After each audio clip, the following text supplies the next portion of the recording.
Hello and welcome to Twisted Britain, a podcast on true crime in Britain with a sprinkling of the weird and the macabre. And your hosts are me, Bob Dale. And me, Nadine. We're a couple of friends who met in the pub and developed a friendship based on our mutual love of booze, podcasts and pub quizzes. We met in the Settle Inn in Stirling, and that's where we record our podcast. Each week we'll both tell a story of something twisted. One long story and one short one. And we'll decide who goes first. By the flip of a coin. Now, before we get to the flip of the coin, we're a bit out of sorts this week. Just a little bit. We're here on a Sunday. Which is not our normal day. Well, we're normally here on a Sunday anyway. This is our normal day. We're just a couple of hours early. Which might not bode well for the pub quiz later, but we'll see what happens.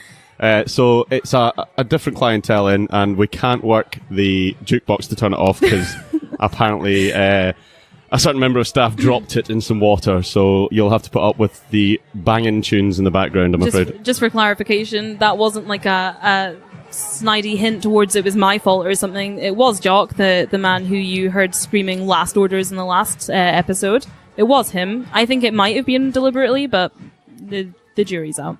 So yeah, how are you doing? I've not seen you in a week. I've been on holiday. I know. How was it? It was great, actually. We just travelled around Scotland in a camper van. Very nice. Chilling out, read some murder books. Man enjoyed it.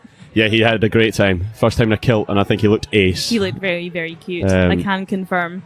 Very cute. So you've had an extra week for research. I was doing so well. I kind of forgot that we weren't recording last week and started doing research and stuff far too early. So I think my story's quite well researched. And it was at 8 pages of research. I had to cut it down. Well, so feel free to wake me up halfway through then. Yeah, I'm glad you messaged me to say you were ready, because otherwise you'd have just been in here waiting on me. Anyway, have you enjoyed your research though? I have done, thank you, yes. Have Good. you? Yeah, well, I'm kind of going with a story that since I'm on the short story this week, I actually should be doing this one for a long story, and I feel like I'm probably not going to do it justice, but we'll see how it goes. Yeah, it'll be fine, I'm sure. So we jump in? Yeah, go for it. Right, hang on. Flip it. Oh, I didn't call it. Oh yeah, call it now. Heads, you go first. Tails, you're up. Ooh, me first for a change. You're right. So, my story kind of came from... I was trying to think of what to do, and then I suddenly remembered probably the first true crime story I ever heard. Oh, nice. Which I was taught at school, and I thought it was just like the coolest thing ever. And it's the story of Tolland Man. Have you ever heard of him? I have heard the name, but I don't think I know the story. I think you will. Okay. So... Heads up, Tolland Man is not British, but I'll get there. We're getting there. It's fine. It counts. So, I learned about Tolland Man at school. He was a naturally mummified corpse of a man which was discovered in 1950 on the Jutland Peninsula in Denmark. He was buried in a peat bog, which preserved his body incredibly well. So well, in fact, that his physical features were so defined and clear that he was mistaken for a recent murder victim. Oh. So, carbon-14, C14 radiocarbon dating of Tolland Man indicated that he died in approximately 375 to 210 BC, so he wasn't a recent murder victim. That is not recent. The soft tissues of his body were preserved by the acidity of the peat and the lack of oxygen underneath the surface, together with the cold climate of Denmark. So just all these factors just meant that... It was like a perfectly preserved body. Yeah, well... The soft tissues, anyway. The acid in the peat is caused by a bryophyte named sphagnum, which is a moss. Sphagnum fights against degradation due to resistant phenolic compounds contained in their cell walls. Okay. Bit of biology today. Nice, like that. Due to the acidity of the peat, bones are typically dissolved rather than preserved. Okay. So it was just the soft tissue, the bones had kind of gone, so he was like really flat. That's weird that the bones go, but the skin stays. Yeah, like that's odd. Jump. So is he just like a handbag? Yeah, pretty much. I'll actually show you photos because he looks so cool. He's got like a great. He's got a great face. He's got a great face. He's got one of those faces, you know. Examinations and X-rays showed that the man's head was undamaged, and his heart, lungs, and liver were all well preserved. The Silkeborg, not sure, museum estimated his age as approximately 40 years and his height as 5'3", which was short even for the time, but it's likely that the body had shrunk in the bog. So, right. Yeah. He was probably quite old for the time as well. So, on the initial autopsy report in 1950, doctors concluded that Tolland Man died by hanging. The rope left visible furrows in the skin beneath his chin and at the sides of his neck. There was no mark, however, at the back of the neck where the knot of the noose would have been located. After a re-examination in 2002, forensic scientists found further evidence to support these initial findings. Although the cervical vertebrae were undamaged, which is they normally are when you've been hung. Well, yeah, when you've been... usually that's what the long drop is when you're hung, is so that it snaps your neck. Yeah, so even though they weren't damaged, radiography showed that the tongue was distended, which was an indication of death by hanging. So that's why they were pretty sure. Like, so the markings on the neck and his distended tongue, they were like, yeah, he was hung. That's how he died. His tongue lolling out his mouth, out of his great face. Oh, a bit like Shergar.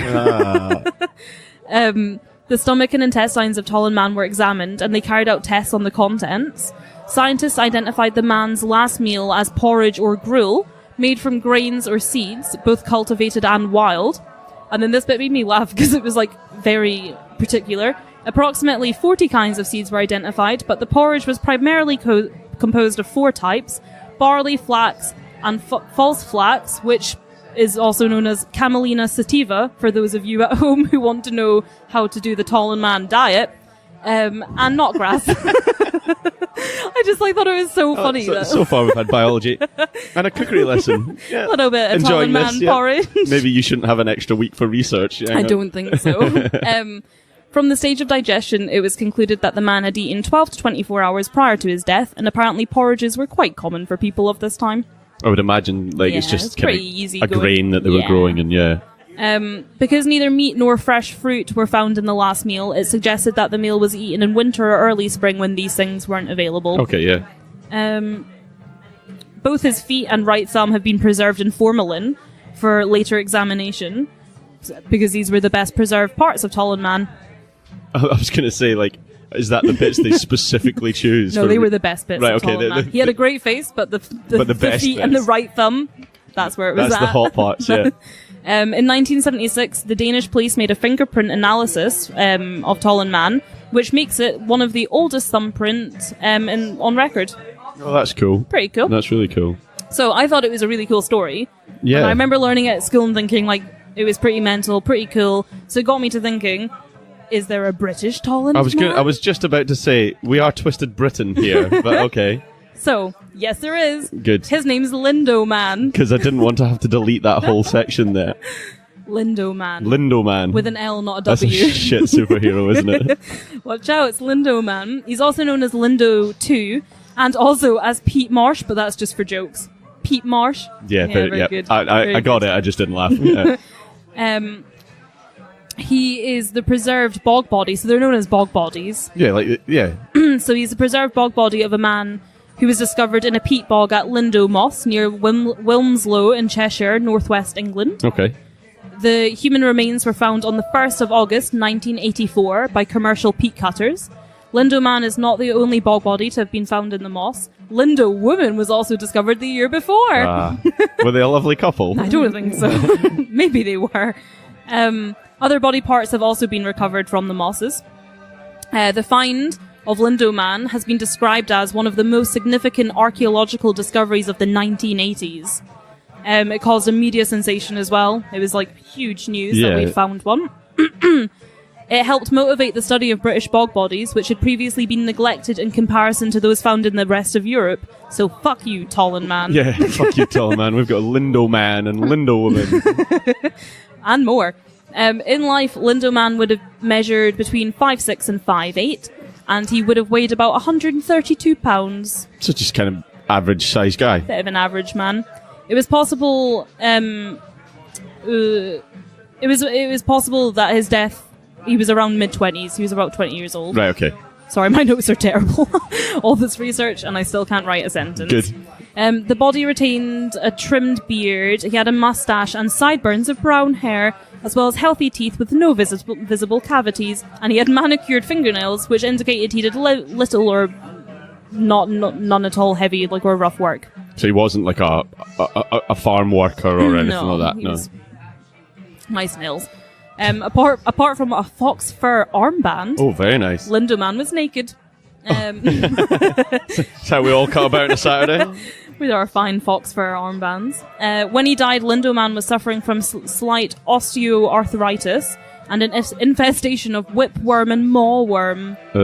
Yeah, I don't really know what they are. I didn't really want to. No, do I? And I just think any infestation of worm sounds grim. I'd already looked up sphagnum moss and why it helped preserve bodies. I wasn't going to go down the worm route today. Fair enough. As a result of decalcification of the bones and pressure from the peat under which Lindoman was buried, his skull was distorted.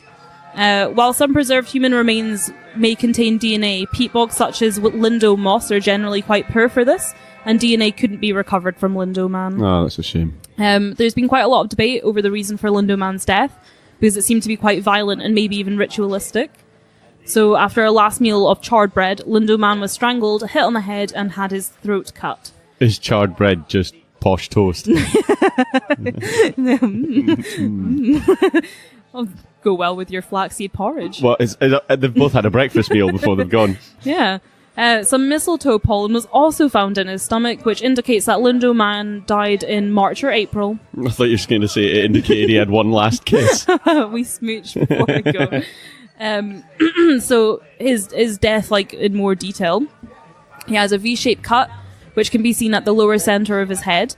As the peat was cleaned off the body in the laboratory, it became clear that Lindoman had suffered a violent death.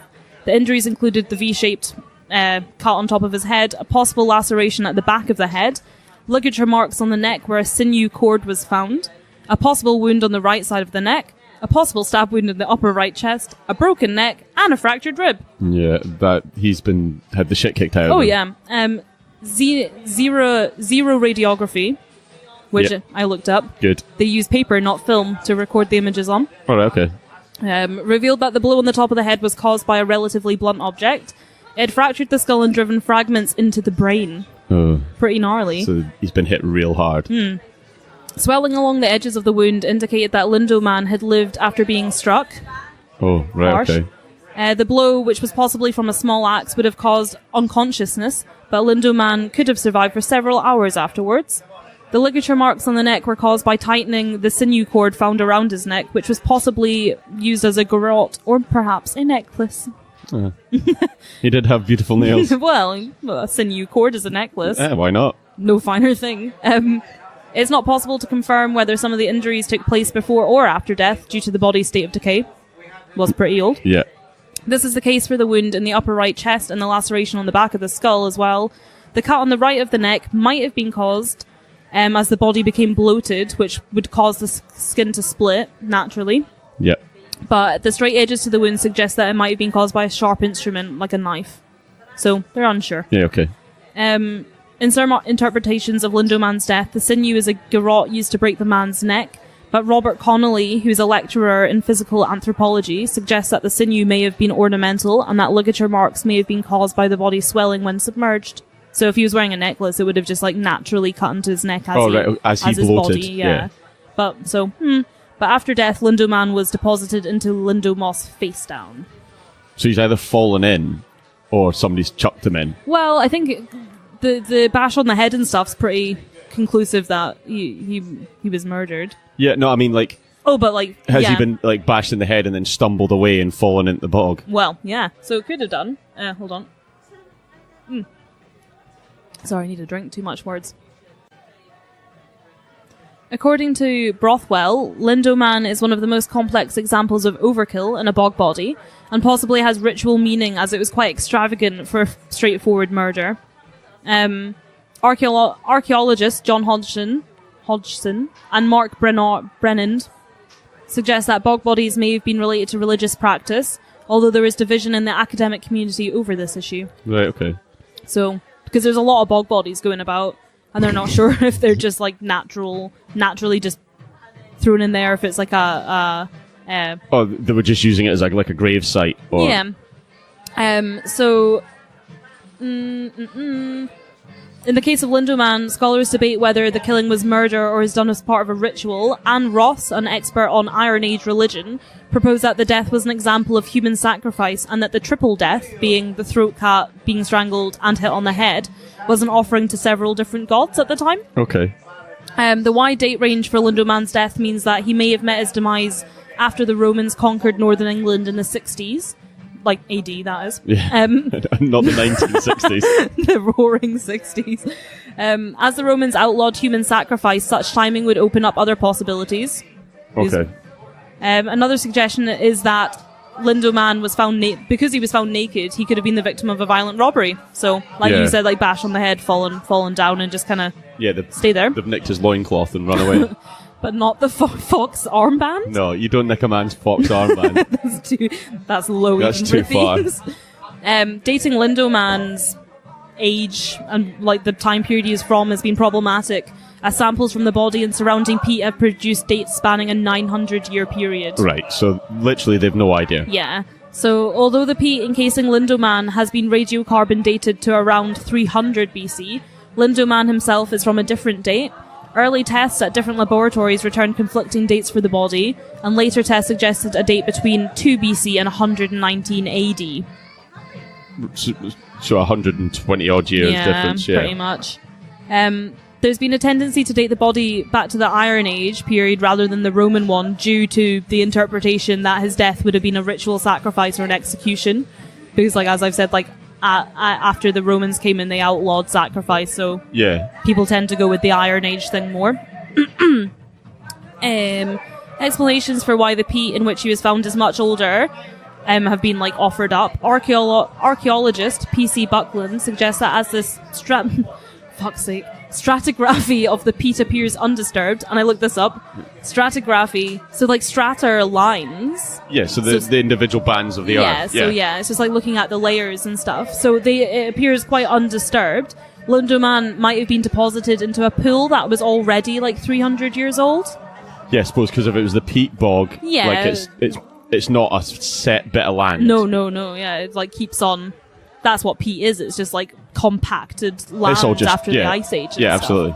So, geographer K.E. Barber has argued against this hypothesis, though, saying that pools at Lindo Moss would have been far too shallow at that time, and suggests that the peat may have been peeled back to allow the burial and then replaced, leaving the stratigraphy apparently undisturbed. Okay. So they don't know, is what I've got. The recovered body has been preserved by freeze drying, rather than formalin, like good old Tolland man's thumb. Freeze drying, and it's on permanent display at the British Museum, although it occasionally travels to other venues such as the Manchester Museum. I think I've seen it. Have you? I think, we were at the British Museum 2 years ago, and I think I've seen it, yeah. Cool. I can't be certain, like I said to you earlier, this doesn't ring a bell as such, but we had a pretty good day out at the British Museum, and I'm pretty sure I saw a peat man. Nice. Good old, what do they call him? Peat Marsh. Good old Peat Marsh. So Lindo Moss, a bit more about where he was found. It's a peat bog in Linlow, Wilmslow, Cheshire, which has been used as common land since the medieval period. It formed after the last Ice Age, which is quite common in the area. It formed in hollows caused by melting ice. So as the ice melted away, there was all these hollows of like liquid and stuff that became like the low-lying land bit. Investigations have not yet discovered settlement or agricultural activity around the edge of Lindo Moss that would match up with the time frame of Lindoman, but analysis... The 900-year period.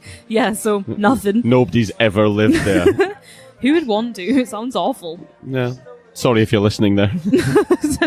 I don't know if anybody lives on Lindo fucking peat bog. Who knows? Well, they might do.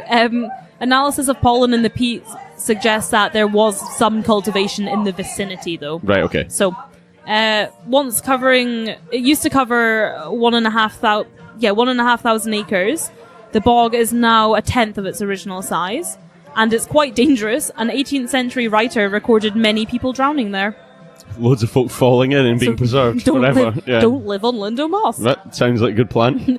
For centuries, the peat from the bog was used as fuel, and it continued to be extracted until the 1980s, which is when we found Lindo Man and Lindo Woman. So he was found because they were digging it up for fuel, right? In the 1980s, when they found him, the process has been mechanized. So it used to be like old school guys cutting out big squares and slabs of peat, and then they started, they made a machine to do that. Lindo Moss is a lowland raised mire, and this type of peat bog often produces the best preserved bog bodies, allowing more detailed analysis to be conducted on them. So you looked for a bog body story from the UK, and it turns out we've got the best ones. Yeah, I know, I'm so chuffed. Lowland raised mires occur mainly in northern England and extend south to the Midlands. Lindo Man is one of 27 bodies to be recovered from such areas. Oh, right, okay. But I think that's from that particular area, because there is more of them, which I'm getting to. So, Lindo Woman. Lindo Woman. So, Lindo Woman, she was found... So loud tonight. Sorry for all the loudness. Lindo Woman was found on the 13th of May in 1983, the year before Lindo Man, by two peat workers, and this is my favourite. So this was found by two peat workers, Andy Mould, great name, and Stephen Dooley. They were a comedy pairing in the making. Well, just you wait. They noticed an unusual object about the size of a football on the elevator taking peat to the shredding machine. Ugh. They removed the object for closer inspection, joking that it was a dinosaur egg. Once the peat had been removed, their discovery turned out to be a decomposing, incomplete human head with one eye and some hair intact. Oh, I'd have much rather found a dinosaur egg. So gross. Moss and Dooley did not find that funny. His name was Mould. Sorry, Mould, yeah. Good old Andy Mould. Mould and Dooley. Oh. Forensics identified the skull as belonging to a European woman, probably aged around 30 to 50. Police initially thought that the skull was that of Malika Rain Bart, who had disappeared in 1960 and was the subject of an ongoing investigation. All right, okay. So, while in prison on another charge, her husband Peter Rain Bart had boasted that he had killed his wife and buried her in the back garden of their bungalow, which was on the edge area of Mossland where peat was being dug. Right. So he deliberately right, okay. So the garden was examined, but no body was recovered there. When Rain Bart was confronted with the discovery of the skull from Lindo Moss, he confessed to the murder of his wife. It was later then radiocarbon dated and revealed to be nearly 2,000 years old. So he confessed to a crime that they hadn't found a body of? Yeah, pretty much. She actually dated from around 210 AD. Right. Bit older than Lindo Man. So they weren't a lovely couple. They weren't a lovely couple. In death, perhaps. This emerged shortly before Rain Bart went to trial, but he was convicted on the evidence of his confession anyway. Ha ha. Which I think I might do for my short story next week. Just did part 2. Yeah. Yep, of Lindo Man. So a year after the discovery of Lindo Woman, about 820 feet away, was where they found Lindo Man. And again, it was Andy Mould. He has had a rough couple of years, hasn't he? So he thought he found a piece of wood on the elevator of the peat shredding machine. He's not very good at identifying things, is he? He threw the object at Eddie Slack, his workmate. He is a comedy. I know. When it hit the ground, Pete fell off of the object and revealed it to be a human foot. Oh, that is the best bit to preserve, though. Hey, Tollin Man's good enough, so's Lindo Man. The police were called and the foot was taken away for examination. Brick Turner, the Cheshire County archaeologist, I have real difficulty with this word. Archaeologist. Right. Was notified of the discovery and succeeded in finding the rest of the body, which then later became known as Lindo Man. Some skin had been exposed and had started to decay, so to prevent further deterioration of the body, it was recovered with the peat. Okay. Pretty cool. Well, it's survived for 2,000 years already. Put it back. Yep. The complete excavation of the block containing the remains was performed on the 6th of August 1984. Until it could be dated, it was moved to the Macclesfield District General Hospital for storage. You don't want to mess that up with like an appendix out and you just... Oh, here's your foot, sir. As the body of Malika Rain Bart had still not been found... Did he just admit it again? Well, they thought it could be her again, but then it was determined to be male and radiocarbon dated, and obviously it wasn't. No, okay. So the owners of the land on which Lindo Man was found donated the body to the British Museum, and on the 21st of August it was transported to London, and maybe where you saw it. Maybe that's the one I saw then. At the time, the body was dubbed Peat Marsh by Middlesex hospital radiologists, a name subsequently adopted by local journalists, as was the similar Peat Bog. Very All good. about them jokes. Yep. You need a headline though, don't you? Or a head. Or just the head. The find was announced to the press during the second week of investigation. As the best preserved bog body found in Britain so far, its discovery caused a domestic media sensation and received global coverage, sparking excitement in the country's archaeological community, who had long expected such a find. Okay. It was hailed as one of the most important archaeological discoveries of the 1980s, and a QED documentary about Lindoman, broadcast by the BBC in 1985, attracted 10 million viewers. So it's a pretty big deal. Yeah, pretty big deal. 10 million people watched this documentary That's about pretty it. good. So, almost done. So, Lindoman's official name is Lindo 2, as there were other finds from the same area. Lindo Woman is Lindo 1, because she was found first. Then Lindo 2 is Lindo Man. Lindo 3 is a fragmented headless body. A large piece of skin was found by workmen, and I really hope it was mould again. I really hope Come it on, wasn't. Andy-mould. I really hope it wasn't. He's had a fucking rough time so far. Just trying to make a living, and he's finding not the one who feet. got a foot chucked at him. Well, that's true, yeah. He did throw the foot. A large piece of skin was found by the workmen on the elevator on the 6th of February 1987. On this occasion, the police left the investigation to the archaeologists. Just given up at this point. Yeah, I think that's fair. 70 pieces were found which constitute the fragments of Lindo 3. Okay. 70 pieces of a body. I wonder if they know that they're all from the same body. I think you probably can do some kind of... I don't know if they can do DNA testing. It's a really shit jigsaw. Lindo 4 was discovered on the 14th of June 1988, when part of a left leg and buttocks were found on the elevator. Who threw that? That was from a site just 50 feet west of where Lindo Man was found. Was it his bum? What they think it was, yeah. And then they later found a right thigh as well on the 12th of September in the bucket of a digger. Whew. So yeah, they think that's Lindo Man because it was pretty close to where they found him. Lindo Man... What a rough time having your arse 50 feet away from your body. Lindo Man and Lindo 3 were found to have elevated levels of copper on their skin. The cause for... I can't stop. The cause for this was uncertain, as there could have been natural causes. But they also think that the bodies might have been painted with a copper-based pigment. Oh, right, okay. So, like, going back to being ritualistic. Like kind of ritualistic, yeah. They also had green deposits found in the hair, which they thought to be a copper-based pigment as well, but it was later found just to be the result of a reaction between the keratin of the hair and the acid of the peat bog. Right, okay. So, Lindoman marked the first discovery in Britain of a well-preserved bog body. Its condition was comparable to that of Grobel Man and Tolland Man. Grobel? Don't know. I don't know who he is. Before Lindoman was found, it was estimated that 41 bog bodies had been found in England and Wales and 15 in Scotland. Encouraged by the discovery of Lindoman, a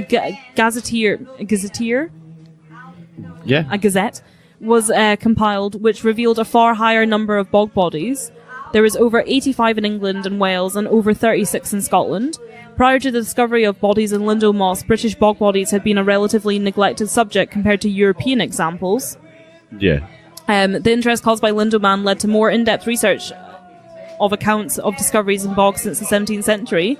By 95, the numbers had changed to 106 in England and Wales and 34 in Scotland. And the remains covered like a large time frame, so over like centuries, all these bodies. 900 years, yeah. Well, yeah. So, of the 27 bodies recovered from lowland raised mires in England and Wales, only those from Lindo Moss and the remains of Worsley Man, another bog body from somewhere in England, have survived. The rest have been like thrown at people, discarded, found in diggers, and they also still have the shoe from another body. Like a nice leather. That's all I've got. Moccasin. The remains have a date range from the early 1st to the 4th centuries. An investigation into the bodies relies now on contemporary descriptions of the discovery because they just don't have the bodies anymore to do the research on. You're never going to get any details like that, really, are you? The discoveries of Lindoman and the others led to new investigation techniques being developed and saw the use of several scanning and imaging techniques be adapted as well. So it was really important and pretty fucking cool. Yeah, that's ace. That's that. That was really cool. I had like so much information. I'll bet, yeah. I wonder if that's... Like, we'll never know if that was an actual murder for Lindisman. But I wonder if it's maybe the first record. Maybe that's the first recorded murder in the UK. Oh, I don't know. Maybe I'll have to look it up. I wonder if we could maybe try and find that out for another Yeah, episode. The first recorded murder. Yeah, I know, because he's got a wide time frame. But if you're radiocarbon dating something, it's pretty fucking old, Yeah, no matter it's pretty what. fucking old. And turns out that I now know 2 uses for peat other than burning it: making quality whiskey Nice. and preserving a body. Well, it's So- a British thing to do, apparently. Guess where I'm going when I'm old?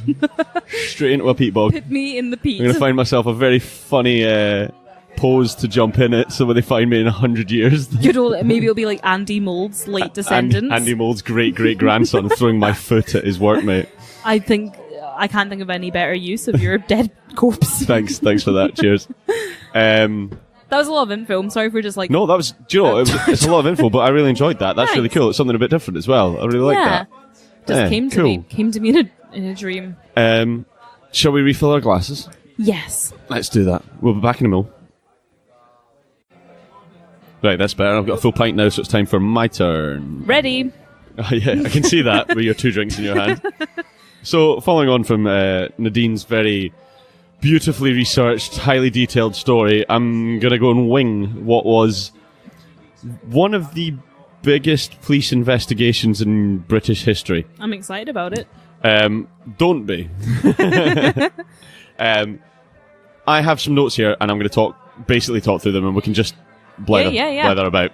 So this is the story of Susie Lamplugh, who was a 25-year-old, rather strikingly beautiful woman, who worked as an estate agent in London, and she went missing in July of 1986 on the 28th. Oh, okay. She lived in Putney and worked in estate agents nearby, and from all accounts, from what I could tell, it's like she loved her job, and it was a busy estate agent. So it was just after there'd been the big recession in the UK, and so like they were coming out and people started to buy houses again, and it was also just after the there was an Equal Pay Gender Act had happened, so women were starting to get more, I don't want to use the word powerful jobs, but more on par jobs with men. So she was She's doing well for herself. she was doing really well for herself, and she was very good at what she did, from what I understand.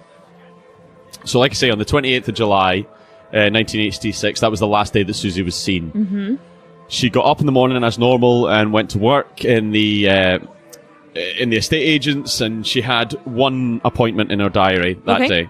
And it was to show somebody around an empty house in Fulham.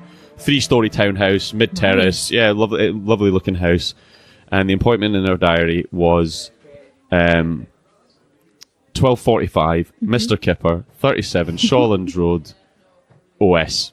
OS meaning meet him outside. Right. Mr Kipper, what a name.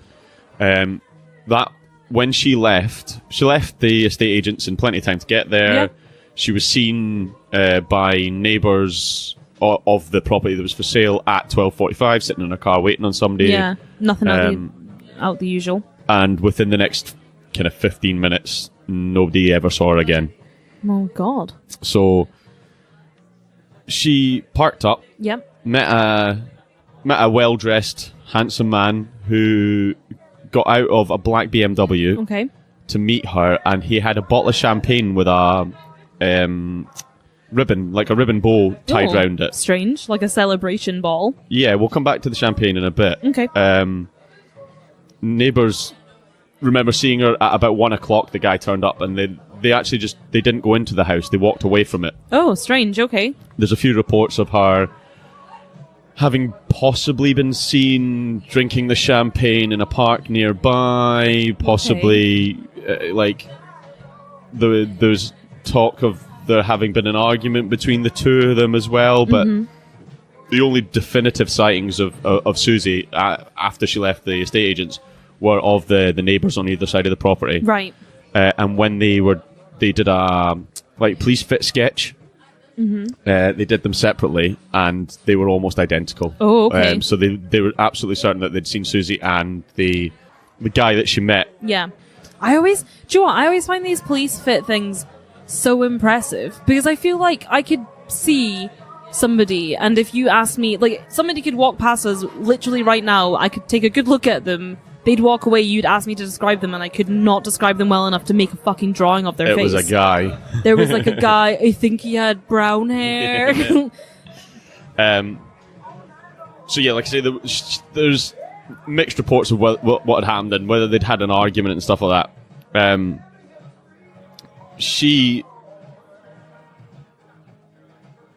Her car was found, so she had a Ford Fiesta, and it was found later on that day on Stevenage Road, which was about a mile and a half away from where they met. Yeah. But the weird thing was, like, the seat position in the car wasn't right for her driving. Like, it was too far back, and then the keys were missing from the car. That's strange. But her purse was still there. Now, she hadn't taken her bag to work that day. She'd just taken her purse, Yeah. her keys, and in her purse was her credit card and 15 quid. All of that was still in the car. Okay, So- that's weird. There's, to me, I never leave, like, I don't know if I've ever left my purse in the car. Like, if I get out of the car, you do the keys, wallet, phone check. yeah, you always just make sure you've got it all on you, because you just never know, do you?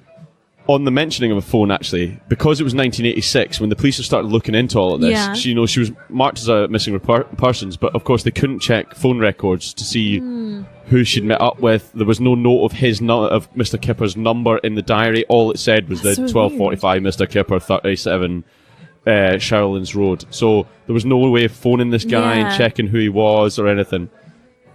So she was obviously listed as a missing person. Yeah, yeah. And it took 8 years till she was declared dead. She stayed as a Bloody missing person for 8 years. In those years, they tested DNA from over 800 bodies. So between 86 and 94, 800 bodies were tested to see if any of them, the kind of unidentified ones, God. see if any of them were Susie. All the Jane Does. Yeah, exactly. And none of them showed up as any match. So no body found. So there's a few links that that tie one man to this crime. Right. One of them being the black BMW. Yep. Because it was a left-hand drive, and it was quite distinctive. Yeah. And there's a few. So there is a guy that's been charged for the murder of Susie. Okay. There's a guy called John Cannon. Okay. He was already a convicted murderer. Now, is he a nasty bastard? He's a bad bastard. It's written right here.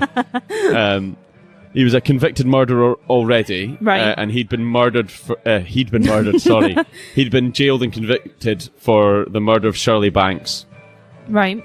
and she was abducted in October in 1987 in Bristol. And what year was it again that Susie went? 86. 86, So year he was before. convicted of a murder A year later. a year later. Yeah.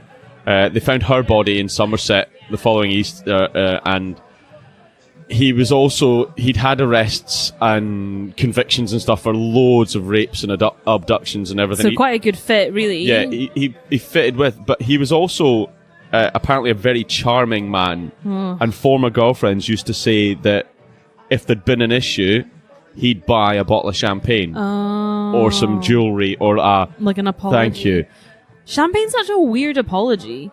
Yeah. Champagne to me is like, woo, celebration. So during the police's questioning, they questioned a local shopkeeper who remembers a guy coming into the shop and asking for your most expensive bottle of champagne, Oh, okay.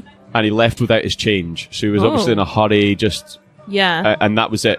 I just want your most expensive bottle of champagne. So, and when they did the description of the guy that had come in, the descriptions of him and the drawings all seemed to match this John Cannon. Okay. So he was questioned by police as they kind of. He was originally questioned by police about the Susie case because they thought Susie had a boyfriend that she hadn't told mum and dad about, Right. and they think he was the guy that was the Right. boyfriend.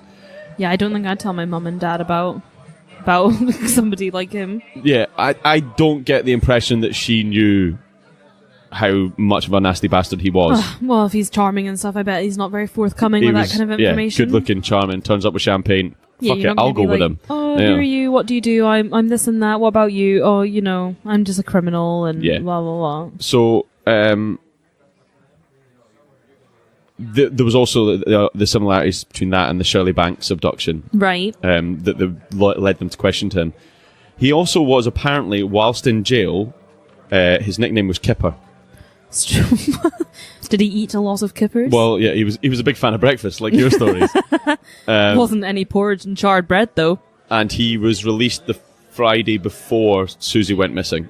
Oh, see, I think that ties into the celebration champagne. Like, woo, look who's out, babe. Celebrate. Yeah, exactly. Surprise her at work like a romantic man does. Phone up, make an appointment, and then, spend the day. Yeah. Because it wasn't normal for Susie to go missing. Like, her work had phoned her mum to say, has she come home after lunch, or was she not feeling well? So this was completely out of character for her. So maybe it has been a case that he's gotten out of jail and they've met and then champagne and I don't know. Speculating entirely. Yep. So yeah, like I say, in 94 she was declared murdered. Not in 94, but obviously it became a murder case in that point. And then very little happened. In 2000, during a cold case review, a taxi driver came forward to say he dropped off a man that day and identified him as Cannon. Oh. Witnesses reported seeing a blonde woman getting into a dark BMW after having an argument with him. After the police traced the car, they traced that car and decided to reopen the case. Right. And in December of 2000, John Cannon was arrested for murder and questioned. 14 years. Yeah, he wasn't charged at that point at all. However, during the kind of investigation into him, so that was December. Yeah. In the April of the next year, so in April 2001, a former girlfriend of John Cannon, Jilly Page, told police that while they'd been driving past Norton Barracks, which is a former army barracks in Worcestershire, he'd said, "That's where Susie is." Ugh. Just like unprompted. Yeah, they were just driving along past the field and he was just like, "Oh, that's where Susie is." Whether he was saying it to herself or showing off to her, don't know, but she distinctly remembers him saying it. Then, in December of 2002, one of Cannon's fellow prisoners told police that Cannon had buried Lamplugh under the patio of his mother's house in Sutton Coldfield in the West Midlands. Well, it sounds like he obviously, knew her or something. Well, why would you keep going on about her? There is a link there, definitely. Even if he didn't do it, it's fucking weird. Like, if he didn't know her at all, that's strange as fuck. So... Yeah, you wonder whether... For two separate girlfriends to say that he brought her up, it's a bit... One girlfriend and one prison mate. Oh, sorry. Maybe it was his girlfriend, but, the police did...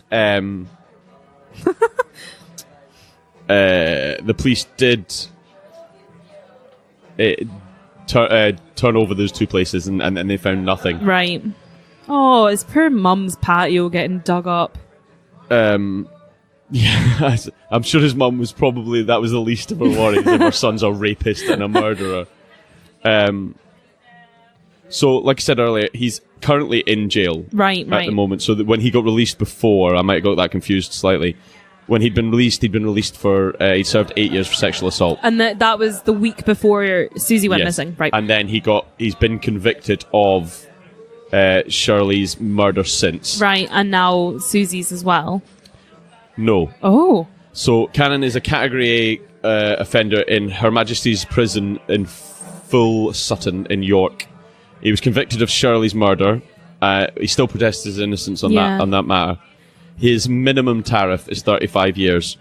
He will not become eligible for parole until 2023. Oh. And he'll only be released, obviously, if the parole board the parole board rules that he's no longer a serious danger to the public.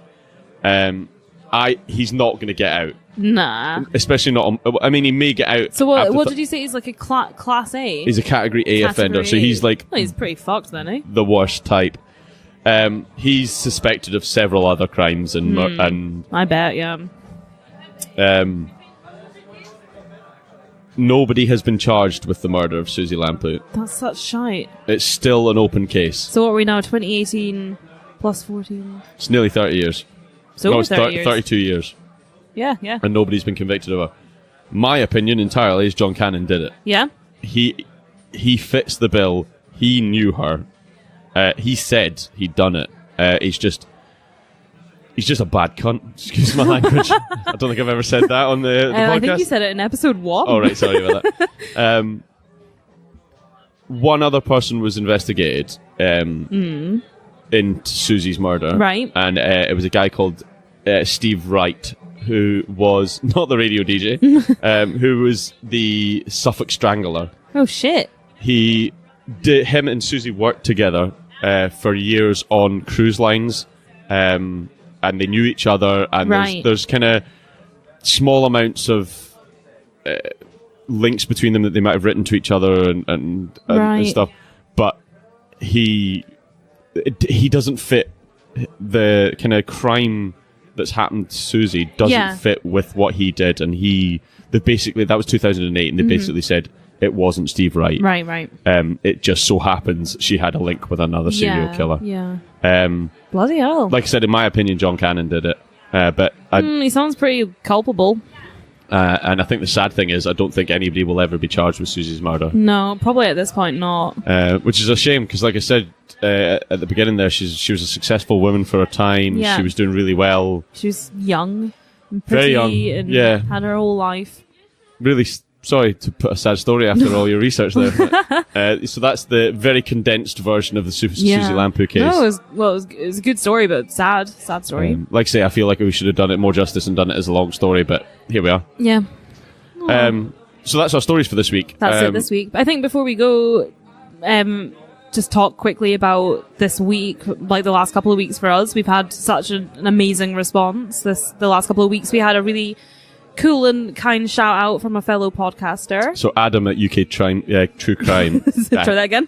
Adam at UK True Crime mentioned us, and we had such a huge response from that, and we're so grateful. It was so cool we of had you. a huge spike in our listens, and a lot of new people following us. In fact, we even got my new favourite review. I think it's mine too. That we're obviously having too much fun. Too much, but good for us for having a go, right? Yeah, thanks that we're having a go at this. So terribly unprofessional. Next time, Bob, I'd remind you to just not laugh, not make any jokes. Let's just be Please serious don't say with this. cunt again. Oh, you've just done it now as well. So yes, thank you for that 1-star review. That was very kind of you. We've also had a lot of reach outs from other podcasts, and we've been listening to a lot of other podcasts that we've found since we've started doing this. I think that's probably been one of the best things about us having done this, and especially joining the Pod and Family. 100%. #Pod and Family is a great place to find new podcasts. Yeah, I found a few. I think you have too. One I would like to mention that reached out to us this week was a guy called. Now the podcast is Arthurian Dark Saga, and I love it. I've listened to a couple of episodes already. It's a kind of audio book in a podcast form, and the guy tweeted to say that he had been listening to us. And I'd just like to give this chance that anybody who listens to us, give it a go. If you like kind of dark fantasy stuff, it's excellent. I really love it. I think we'll send a tweet out with a link to his Twitter and stuff, because it's like AETHURAN, Arthurian. Yeah, right? we're having a go at Arthurian. I was going to listen Sorry to... if it's not, man. The other thing I would like to say is Adam at UK True Crime mentioned another podcast while he was talking about us, and it's Seeing Red UK True Crime podcast. Yeah, they're doing like a similar thing to us. Like, we're all in the same boat here, trying to make UK True Crime podcasts. And So if you guys are listening to us, reach them a out. go too. Yeah, reach out and say hello. We'd like to. We're all doing the same thing. Let's have a blather. We've had like some really nice tweets and stuff as well. We've had people saying that they're binging on our episodes and stuff, which is just insane for us, and we're just so grateful. It's so nice that somebody actually wants to listen to the absolute drivel between me and Bob. And before we carry on for hours and hours about people being nice to us, I would like to say, if you do like what you hear, or if you don't, do leave a review. Please do.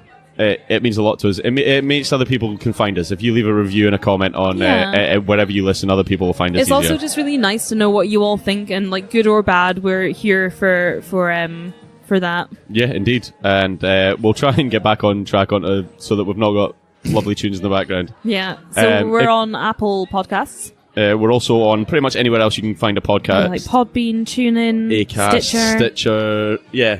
If you want to reach out, we're on Facebook. Yeah, Twisted Britain. We're on Twitter. Twisted Britain. And we're on Instagram. Twisted Britain. And we are both getting our heads around how to use the social medias that aren't the ones that we would normally use. Bear with us. And thank you. Yeah, thanks for listening. We'll see you again next time. Thanks, bye. Bye.